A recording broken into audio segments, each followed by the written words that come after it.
Come on, do what I got you, man.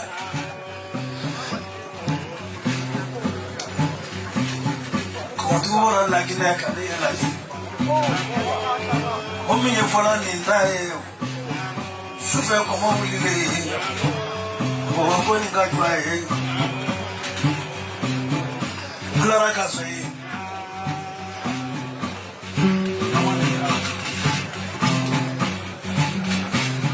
Come on, go where I better look at Havana.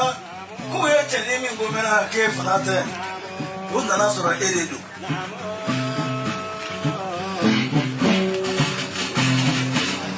Ali, living for the fee. Come on, go for it.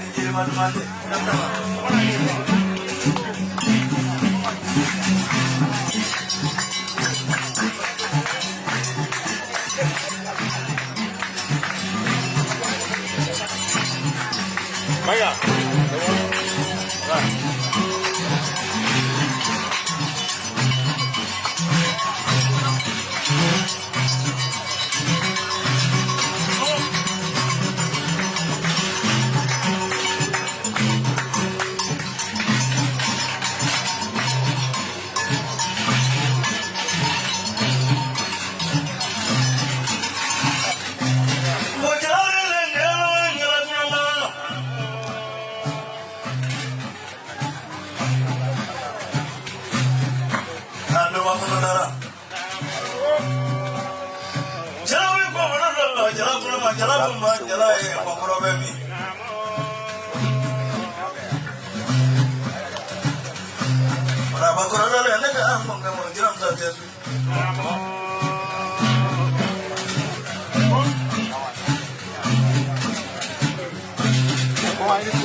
Santa Manila Buroti Shudobani Andara to Zumanika Kakabula Como Siraka Kisina Toy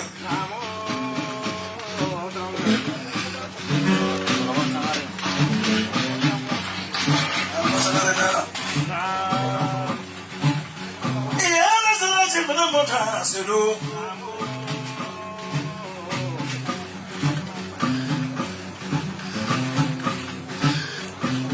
Motu kukwene donegala bro Dondo la nyeba ni sirakari na Kija kuna nani fe blundo Ayiri sabayira Tanadu mojo Yamadu mojo Shibu mojo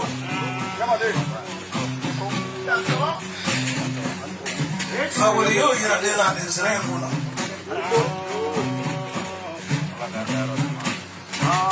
Ya mucha bolo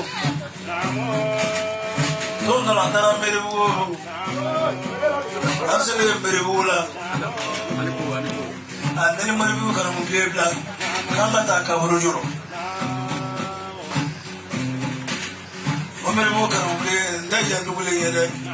Nagam ogo meshugo mafongi yemwele kana Bangata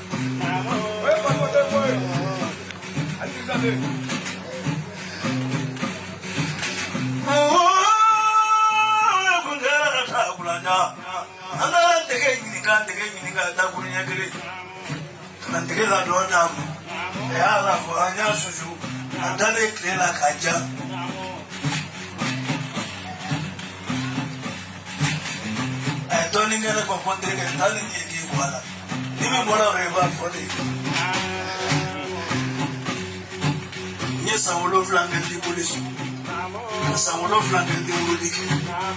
Any more to like your hotel. You don't get a door to attack or a back is the idea of the damn one. Tell me the nice up.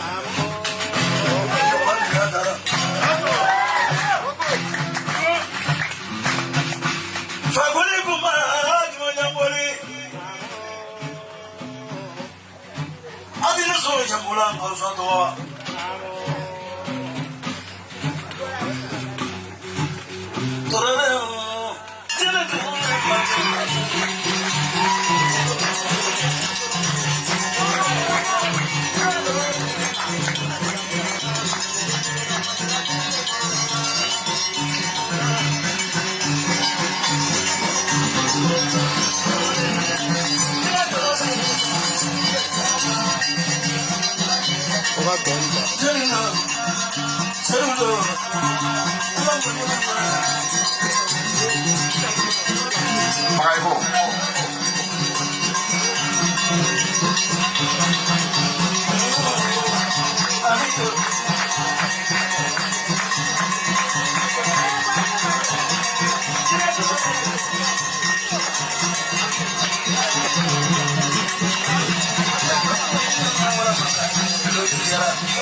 sauba ele jiru dugu bi jan an yina ma shina musa kuyate le goro ble ki kona ya glinge dia lagi kalau orang kaya de ni su ni je di minagro ba manga men kambe kele no de do fro kli ba do dunu ambe kele to dunu rock ma ai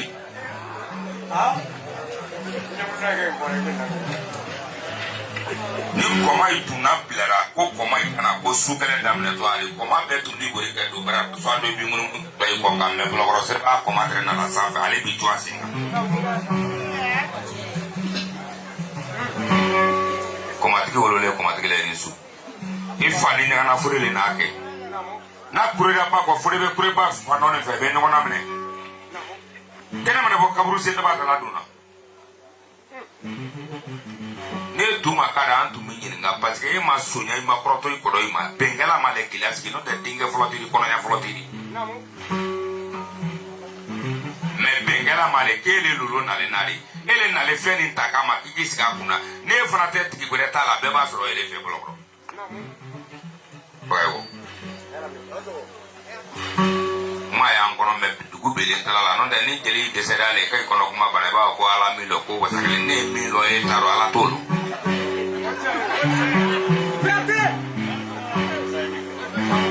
bayo apari gambole magangon te jogoro to ne te joso to te joso fenam ai menye jutigi fe ba o mo yari ni tele be na bagoro ni to mo ba se bere sili wuro do jibere kala te so na mene ko man te sampi so bani woron te polo la foi do ni jote kada mene kroko ma ba ko si kuru sala joto do ne mo minta ni na bla fana bla le me ma jutigi bla re ba wele be sudo pasi tigi si sudo na mo go ila sudo na ko kafu ibara ro ke banka daga kele dum bulu ko ngam ko ko agiri la fugaro ngoni yiri di to roke bum fugama yiri bulu le wala filla fugaro ne ko ton leli ke daga de ne ngula wala ali flo mata no ko yo koro ba ko namu haleluya ko ka jama fu kale dalolandi semana Seguba ibega ngon fo arama mi kufoya ale koroke fasari wole arama karangwanina fasari ni nama deni untu menyogo longoni ngo bulo kan kosobe fasari de arama kalangwanina ale ta lola ni semana ya urode ale non nega so singa blogoro ka bori kana semana ya nega so ka singa ta fana tuntere saile makili ni doya kamoto bori kana ya fo kana se bima